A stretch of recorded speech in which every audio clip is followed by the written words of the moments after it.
अस्सलाम वालेकुम नाज़रीन, द डिजिटल ब्रॉडकास्ट के साथ मैं हूँ अशमत बिन अरफान। नाज़रीन, इस्लामाबाद हाई कोर्ट में इस वक्त मौजूद हूँ। सरदार साहब मेरे साथ मौजूद है। आज की प्रोसीडिंग का हवाल इनसे जानते हैं, साथ रहिएगा। अस्सलाम वालेकुम सर। वालेकुम सलाम सर। सर, आज क्या अहम पेश रफ्त हुई है? सबसे पहले तो मुझे आज की प्रोसीडिंग का हवाल बताइएगा। आज की प्रोसीडिंग आपको शायद याद होगा कि लास्ट डेट ऑफ हेयरिंग पे जो अटॉर्नी जनरल साहब थे वो पेश हुए थे और उन्होंने ये कहा था कि मैं प्राइम मिनिस्टर के साथ बैठ के इस मामले को सॉर्ट आउट करने की कोशिश करूंगा।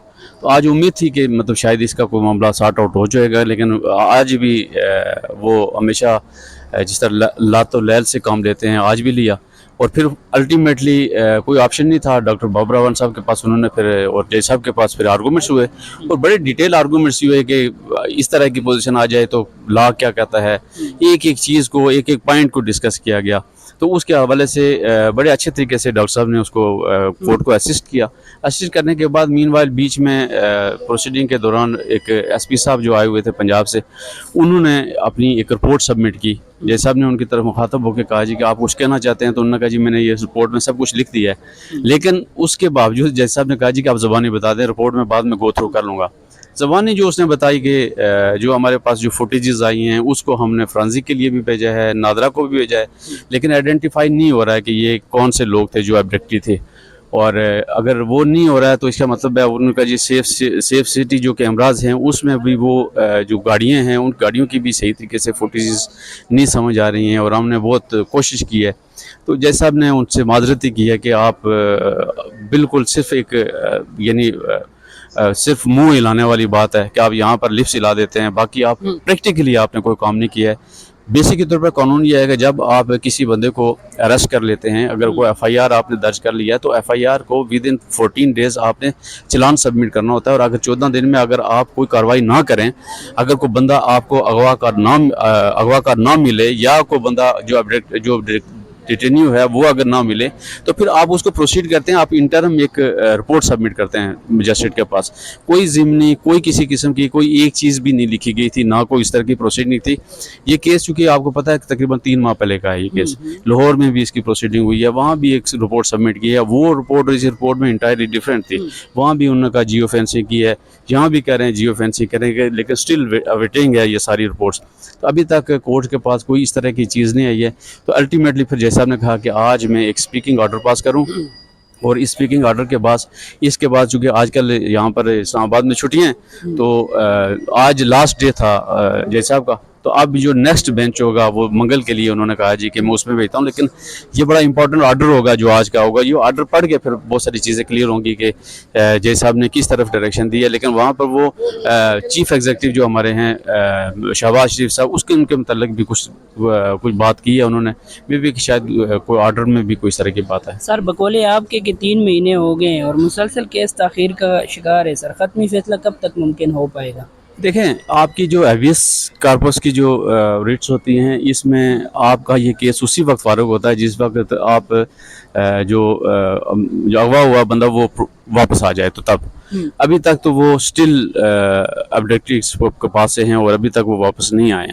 तो ये तो मुझे लग रहा है कि अल्टीमेटली जज साहब के पास देखें वो तमाम टूल्स यूज़ करेंगे, जैसे वो तमाम मौके दे रहे हैं इस वक्त गवर्नमेंट ऑफ पाकिस्तान को, फेडरल इन्वेस्टिगेशन एजेंसीज को, पंजाब पुलिस को, कि आप अपने तौर पर इन्वेस्टिगेट करके आप इस मामले को हल करें। लेकिन चूंकि इसका एक मुकदमा भी दर्ज हो चुका है और इस मुकदमे का भी एक बिल्कुल एक डिफरेंट पहलू है, वो मुकदमा भी चलना है। उसके हवाले से जज साहब का ज़्यादा उन्होंने कहा जी चूँकि मैं पंजाब में डायरेक्शन नहीं दे सकता क्योंकि मेरी जुरिस्डिक्शन में नहीं आता, लेकिन ज़बानी तौर पर आज एसपी साहब को उन्होंने कहा जी कि आप कम अज़ कम इंटरनल रिपोर्ट तो सबमिट करें वहाँ कोर्ट में कि आपने क्या इन्वेस्टिगेट किया और ये सारी चीज़ें साथ लगा के। एसपी साहब का क्या मौक़िफ़ है? एसपी साहब का वही इसको खत लिख दिया, उसको खत लिख लिया, यहाँ रिपोर्ट भेज दी, वहाँ रिपोर्ट भेज दी, इसके अलावा कुछ नहीं था। यानी प्रैक्टिकली कोई चीज़ ऐसी नज़र नहीं आई है और इसकी मुझे लग रहा है कि शायद अल्टीमेटली कोई जजमेंट ही आएगी।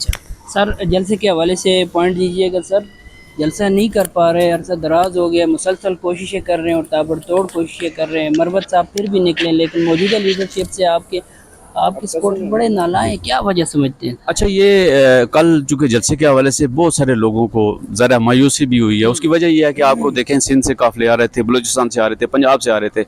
यहाँ से लोग आके आपका जो वो प्रेमिसेस है जहाँ पर जलसा होना था वहाँ पर पहुँचे, اسلام آباد ہائی کورٹ کے آرڈر سے یہ جلسہ ہو رہا تھا, ان کی پرمیشن سے ہو رہا تھا, لیکن اس کے باوجود بھی کورٹس کے جو آرڈر ہیں نا وہ مانے نہیں جا رہے ہیں. کل 24 لوگوں کو وہاں اریسٹ کیا رات کو پرسوں, ان کو 21 لوگوں کو انہوں نے 3 لوگوں کو ویسے ہی چھوڑ دیا اور 21 کو کل وہاں عدالت میں پیش کیا گیا. اور یہ مزے کی بات یہ ہے کہ اس ایف آئی آر میں ان کو ڈالا گیا جو 9 اگست کی ایف آئی آر ہے.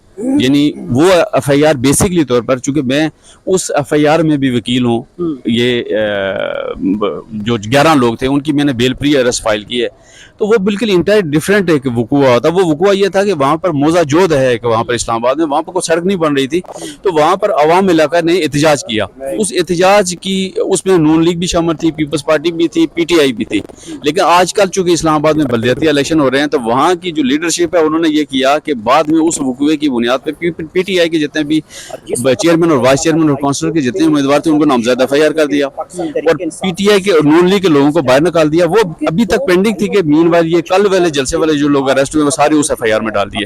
یہ میں نے آرگومنٹس بھی کیے, جیسا آپ کے سامنے یہ ساری بات بھی رکھی, اور بڑی کلیئرٹی کے ساتھ انہوں نے آئی او سے پوچھا کہ آپ کو یہ جو نامزد لوگ ہیں تو ان لوگوں کو نامعلوم کو کیسے آپ لے آئے. تو انہوں نے کہا جی کہ اس میں جو تفتیشی آفیسر تھا تو اس نے ان کو آئیڈینٹیفائی کیا, لگے شناخت پلیٹ کا بالکل انٹائرلی ڈفرینٹ طریقہ کار ہوتا ہے, وہ نہیں ہوتا, لیکن اس کے باوجود ڈسچارج نہیں کیا. آج ضمانت لگی ہوئی ہے. تو یہ جو جلسے اس طریقے سے کر کے نا وہ شیر آیا والی بات ہوتی ہے, لوگ مایوس تھے. لیکن کل کے جلسے کے حوالے سے چونکہ اسپیسیفکلی عمران خان صاحب نے یہ آرڈر کیا تھا کہ کل کا جلسہ منسوخ کر دیں, اس کی وجہ یہ تھی کہ کل آپ کو پتہ ہے وہ ایک کیس لگا ہوا تھا, وہ بہت امپورٹنٹ تھا, وہ چونکہ اس سے ہمارا چونکہ مذہبی جذبات ہیں, تو اس لیے خان صاحب نے کہا جی کہ چونکہ اس کو ہونے دیں, اس کے بعد ہمارے پاس انٹائر ٹائم ہے کہ ہم پی ٹی آئی کے لیے جلسہ کرنا ایشو نہیں ہوتا. پی ٹی آئی کو آپ ایک بعد گھنٹے کا بھی ٹائم دیں, اچھے خاصے لوگوں کو اکٹھا کریں. سردار صاحب یہ بتائیے گا 8 ستمبر کی ڈیٹ دی ہے, آپ کو لگتا ہے 8 ستمبر کو ہو جائے گا جلسہ؟ سر دیکھیں یقین سے کچھ نہیں کہہ سکتے ہیں آپ. جلسہ اگر آپ نے کرنا ہے تو پھر آپ نے زور بازو پہ کرنا پڑے گا, اپنی ٹانگوں میں سانس ڈالنی پڑے گی. یہ دیکھیں یہ بات بالکل درست ہے کہ جو لوگ جلسے کرتے ہیں یا سیاسی ایکٹیویٹی کرتے ہیں تو ان کو کسی پرمیشن کی ضرورت کوئی نہیں ہوتی.